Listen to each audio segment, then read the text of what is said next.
राम राम जी, स्वागत है इस वीडियो में। इस वीडियो में हम बात करेंगे कि वेदास ने किस तरह से कास्ट सिस्टम को डिफाइन किया था, या कास्ट सिस्टम है भी वेदास में कि नहीं, तो इसको हम डिफाइन करेंगे। अगर आपको ऑलरेडी पता है ना कि कास्ट सिस्टम या वर्ण सिस्टम क्या कहा गया है वेदास में, सो दैट्स ओके, आपको ऑलरेडी पता है। Don't waste your time here, कुछ प्रोडक्टिव करो। और हाँ, तो आपको ना मैं एंड में एक स्टोरी बताऊँगा, तो एंड तक ज़रूर देखना वो स्टोरी। या ये वाला अगर आप देखना चाहते हो तब सीधे एंड में चले जाओ, वहाँ पे मैं स्टोरी बताऊंगा कि किस तरह से लोग कास्ट सिस्टम वर्ण सिस्टम को डिफरेंट समझते हैं। उनको तो एक्चुअली में पता भी नहीं वर्ण सिस्टम के बारे में, and they are talking about like we are from the superior caste and we are from upper caste. So let's define. सबसे पहले वेदास में there is no caste system. Vedas में क्या था? वर्ण सिस्टम, जो किस पे डिपेंड करता था? आदमी के गुण पे, कर्मों पे, ना कि जैसे कास्ट सिस्टम किस पे डिपेंड करता है? हेरिडिटरी पे। आप किस जात में जन्म लेते हो ये आपके हाथ में नहीं है, बट आप अपना वर्ण चेंज कर सकते थे, ये आपके हाथ में था। सिंपल, यहाँ तक समझ आ गई। तो लेट्स अब बात करते हैं कि वो कौन से वर्ण थे। वर्ण 4 तरीके के थे। सिर्फ 4 वर्ण कौन से थे? ब्राह्मण, क्षत्रिय, वैश्य, शूद्र। जैसे जो मेनली जो ब्राह्मण्स थे वो कौन हुआ करते थे? प्रीस्ट्स और टीचर्स, क्योंकि उनका काम क्या था?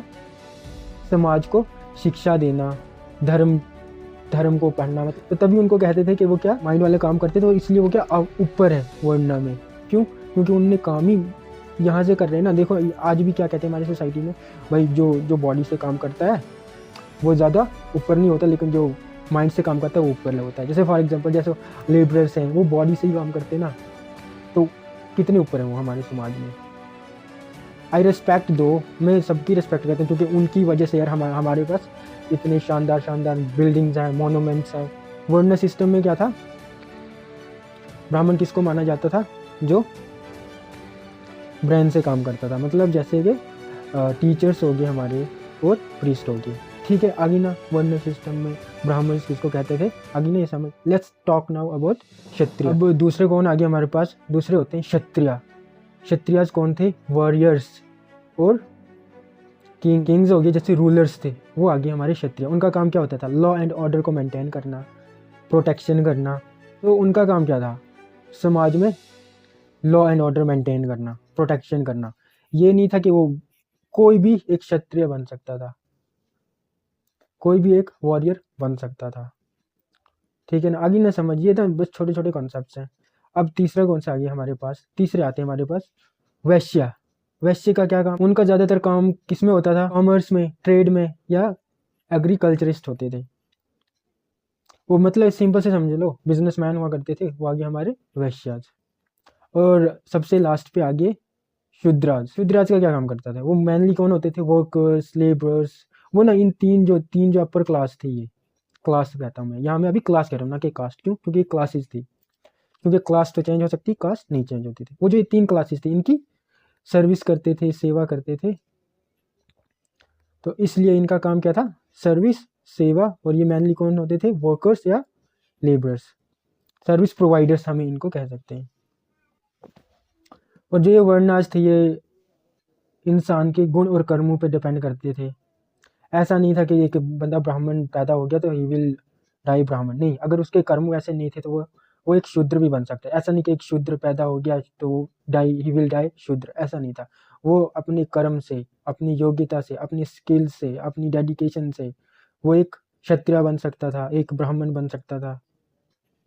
ये ना बाद में फिर इस सिस्टम को क्या, कास्ट सिस्टम में लोगों ने क्या, मतलब देखो, लोगों ने क्या किया, इसे रिजिड, स्लोली ये प्रोसेस हुआ था। कास्ट सिस्टम को एकदम से नहीं आया था, बट ये हमारे वैदिक पीरियड में, मतलब वेदास में no place for caste system.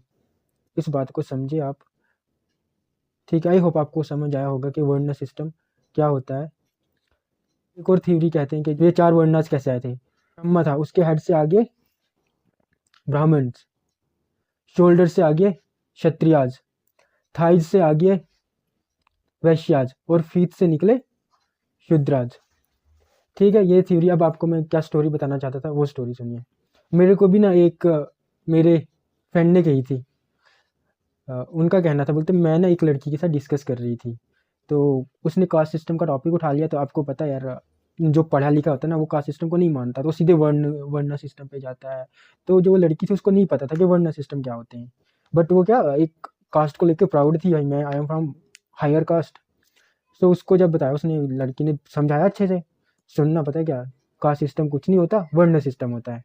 4 वर्ण आ जाए, ब्राह्मण, क्षत्रिय, वैश्य, शूद्रा। देन उसने वो बोलती मेरे को 3 की तो समझ आ गई, वैश्य कौन, वो जो कोठे पे होती है, वही साहब यार। जब उसने ये स्टोरी सुनाई ना, मैं हंस हंस के पागल हो गया। उधर पे एक लड़का था तो उसको बोल गया तब, सुन मेरे को ना वैश्या बनना है। मतलब इसका उस कहना क्या चाहता था, वो कहना चाहता था कि मेरे को बिजनेसमैन बनना है। मतलब देखो ना, उस लड़की को कास्ट सिस्टम के बारे में पता है, शायद वो कास्ट सिस्टम फॉलो भी करती होगी, बट उसको जो वर्ण सिस्टम का पता ही नहीं है। तब भी मैं कहता हूँ यार, education is important, but right education is most important. I hope उस लड़की तक अगर ये वीडियो पहुंचे तो समझा होगा भी आपने, वर्ण सिस्टम क्या होता है, कास्ट सिस्टम क्या होता है। कास्ट सिस्टम जस्ट एक कुप्रथा है, वर्ण सिस्टम एक डिवीजन ऑफ लेबर थी। ओके, इस वीडियो में इतना ही। आई होप आप खुश रहिए, अपना ध्यान रखिए। जय हिंद, वंदे मातरम।